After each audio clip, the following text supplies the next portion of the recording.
BJP नेता सोनाली फोगाट ने हिसार में पत्रकारों से बातचीत के दौरान केंद्र सरकार द्वारा लाए गए तीनों कृषि अध्यादेशों का जमकर समर्थन किया और कांग्रेस पर किसानों को भड़काने का आरोप लगाया।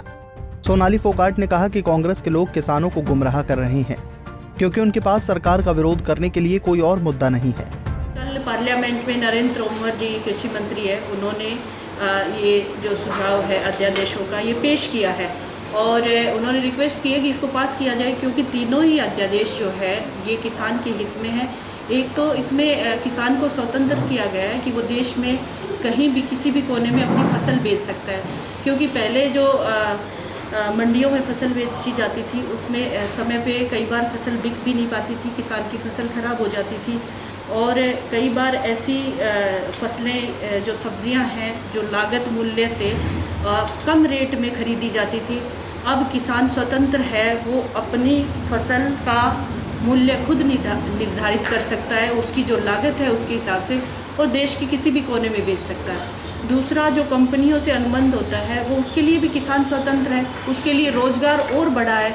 उसमें वो अपनी जितनी भी 2, 4, 6 एकड़ जितनी ज़मीन होती है उसमें कॉन्ट्रैक्ट कर सकता है किसी भी कंपनी से।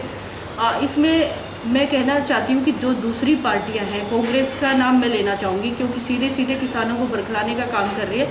उन्होंने सीधा ये इल्ज़ाम लगाया है कि ये सरकार तो किसानों को बेच रही है या कंपनियों को, देश को बेच रही है। इसमें कहाँ पे ये सरकार की गलती है? सरकार चाहती है कि किसान समृद्ध बने।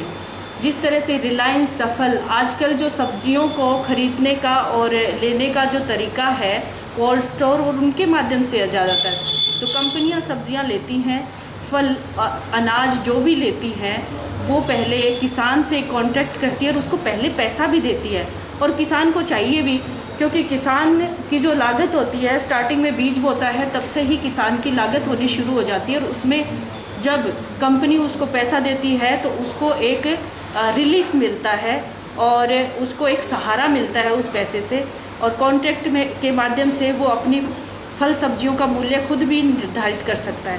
अगर उसमें कोई गड़बड़ी, कोई परेशानी आती है तो उसके लिए एक बोर्ड गठित किया गया है।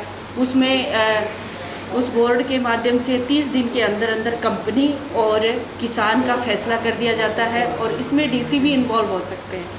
और इस तरह की चीज़ें जब सरकार लेके आ रही है तो कांग्रेस सोच रही है कि हमारे पास तो कोई मुद्दा ही नहीं बचेगा। जब किसान के हित में ये सरकार प्रयास करना शुरू किया है, बहुत सारी चीज़ें किसान के हित में शुरू से ही ये भारतीय जनता पार्टी की सरकार कर रही है, लेकिन कांग्रेस को बार बार ये लगता है कि उनकी जो पार्टी है बिल्कुल जीरो हो चुकी है क्योंकि उनके पास मुद्दा ही नहीं बचा। एक किसान को बार बार बरखलाने का काम किया जाता है, बार बार उसको सड़कों पे उतारा जाता है झूठ बोल के कि आपके खिलाफ़ हैं ये चीज़ें। लेकिन हम जो बीजेपी वर्कर हैं, हम जगह जगह गांव-गांव में जाके हम किसानों को जागरूक भी कर रहे हैं कि आपके फेवर में ये सारी चीज़ें हैं और आपको समृद्ध और खुशहाल बनाने के लिए पार्टी ने ये अध्यादेश पेश किए हैं।